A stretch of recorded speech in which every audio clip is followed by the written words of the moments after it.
ನಾವೀ ವಿಡಿಯೋದಲ್ಲಿ ಸಸ್ಯದ ಒಂದು ಬೀಜಗಳ ಬಗ್ಗೆ ನೋಡೋಣ. ಇಲ್ಲಿ ನೋಡಿ, ಇದನ್ನ ಉದಾಹರಣೆ ಮೂಲಕ ಕಲ್ತ್ಕೋಬೇಕಂದ್ರೆ ಇದು ಕಡ್ಲೆ ಬೀಜ. ಇದು ಒಂದು ಗೋಡಂಬಿ. ಈ ಕಡ್ಲೆ ಬೀಜನ ಒಡೆದಾಗ ನಾವು ಈ ರೀತಿಯ ಒಂದು ಹೋಳನ್ನ ನಾವು ನೋಡ್ತೀವಿ. ಇದೊಂದು ಬಕೆಟ್ ತರ ಇರುತ್ತೆ.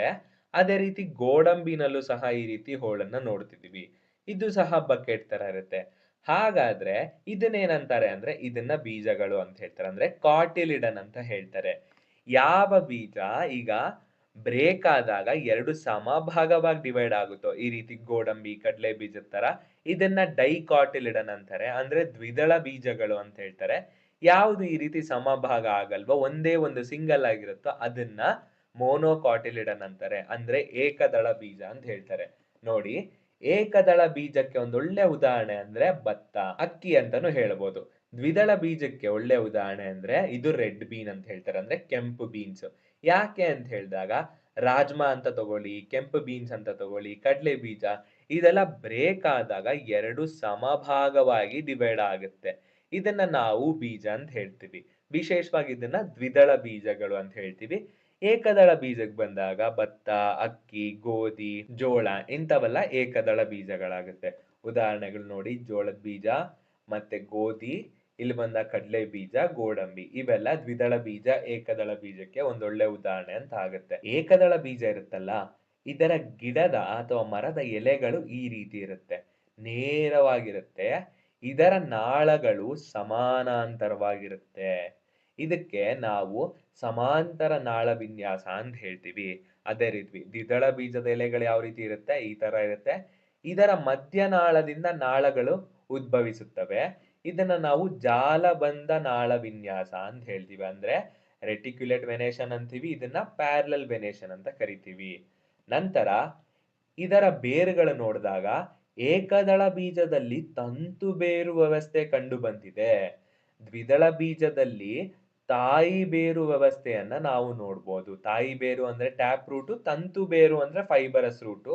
ಇದಕ್ಕೆ ಉದಾಹರಣೆಗಳು ಕೇಳಿದಾಗ ಅಕ್ಕಿ, ಗೋಧಿ, ಜೋಳ ಇವೆಲ್ಲ ತಂತು ಬೇರು ವ್ಯವಸ್ಥೆಯ ಒಂದು ಉದಾಹರಣೆ ಅಂತ ಆಗಿದೆ. ದ್ವಿದಳ ಬೀಜಕ್ಕೆ ಬಂದಾಗ ಕ್ಯಾರೆಟ್, ಬೀಟ್ರೂಟ್, ಮಾವು ಇದರಲ್ಲೆಲ್ಲ ನಾವು ತಾಯಿ ಬೇರು ವ್ಯವಸ್ಥೆಯನ್ನ ನೋಡ್ಬೋದು.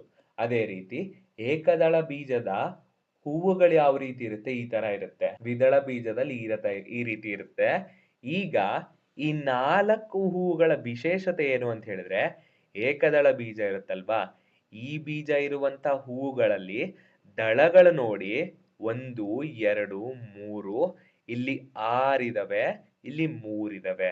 ಅದೇ ರೀತಿ ದ್ವಿದಳ ಬೀಜದ ದಳಗಳು ನೋಡಿ, ಇಲ್ಲಿ 5 ಇದೆ, ಇಲ್ಲಿ 4 ಇದೆ. ವಿಶೇಷವಾಗಿ ಹೇಳ್ಬೇಕಂದ್ರೆ ಹೂವುಗಳ ದಳಗಳು 3ರ ಗುಣಕಗಳು ಯಾವ್ದ್ಯಾವ್ದಾಗಿರುತ್ತೋ 3, 6, 9, 12 ಅವೆಲ್ಲ ಏಕದಳ ಬೀಜದ ಹೂವಾಗಿರುತ್ತವೆ. 5ರ ಮತ್ತು 4ರ ಗುಣಕಗಳು ಯಾವ್ದ್ಯಾವ್ದಿರುತ್ತೋ ಅವೆಲ್ಲ ದ್ವಿದಳ ಬೀಜದ ಹೂವು ಅಂತಾಗುತ್ತೆ. ಇಷ್ಟೆಲ್ಲ ಗೊತ್ತಾಯ್ತಲ್ವಾ? ಸಂಕ್ಷಿಪ್ತವಾಗಿ ನೋಡೋಣ. ಏಕದಳ ಬೀಜದ ಎಲೆ ಈ ರೀತಿ ಇರುತ್ತೆ, ನೇರವಾಗಿರುತ್ತೆ ಇದರ ನಾಳಗಳು. ದ್ವಿದಳ ಬೀಜದ ಎಲೆ ಈ ರೀತಿ ಇರುತ್ತೆ. ಇದರ ಮಧ್ಯನಾಳದಿಂದ ನಾಳಗಳು ಉದ್ಭವಿಸುತ್ತವೆ. ಹೂವುಗಳು ನೋಡಿದಾಗ ಈ ಹೂವುಗಳ ದಳಗಳೆಲ್ಲ 3ರ ಗುಣಕಗಳಾಗಿರುತ್ತೆ. ಈ ಹೂವುಗಳ ದಳಗಳು ಹೆಂಗಿರುತ್ತೆ ಅಂದ್ರೆ 5 ಅಥವಾ 4ರ ಗುಣಗಳಾಗಿರುತ್ತೆ. ನೋಡಿದ ತಕ್ಷಣ ಹೇಳ್ಬೋದು 5 ಅಥವಾ 4 ಇದ್ರೆ 10 ಅಥವಾ 8 ಇದ್ರೆ ಇವೆಲ್ಲ ದ್ವಿದಳ ಬೀಜಕ್ಕೆ ಸಂಬಂಧಪಟ್ಟಿದ್ದು. 3, 6, 12 ಇದ್ರೆ ಅವೆಲ್ಲ ಏಕದಳ ಬೀಜಕ್ಕೆ ಸಂಬಂಧಪಟ್ಟಿದ್ದು ಅಂತ. ಮತ್ತೆ ಏಕದಳ ಬೀಜದ ಬೇರುಗಳು ಯಾವ ರೀತಿ ಇರುತ್ತೆ, ತಂತು ಬೇರು ವ್ಯವಸ್ಥೆ ಒಳಗೊಂಡಿರುತ್ತೆ. ದ್ವಿದಳ ಬೀಜದ್ದು ತಾಯಿ ಬೇರು ವ್ಯವಸ್ಥೆ ಒಳಗೊಂಡಿರುತ್ತೆ. ಉದಾಹರಣೆ ಅಂತ ಬಂದ್ರೆ ಅಕ್ಕಿ, ಗೋಧಿ, ಜೋಳ ಅನ್ನೋದು ಏಕದಳ ಬೀಜಕ್ಕೆ, ಇಲ್ಲಿ ಕ್ಯಾರೆಟ್, ಬೀಟ್ರೋಟ್, ಮಾವು ಅನ್ನೋದು ದ್ವಿದಳ ಬೀಜ.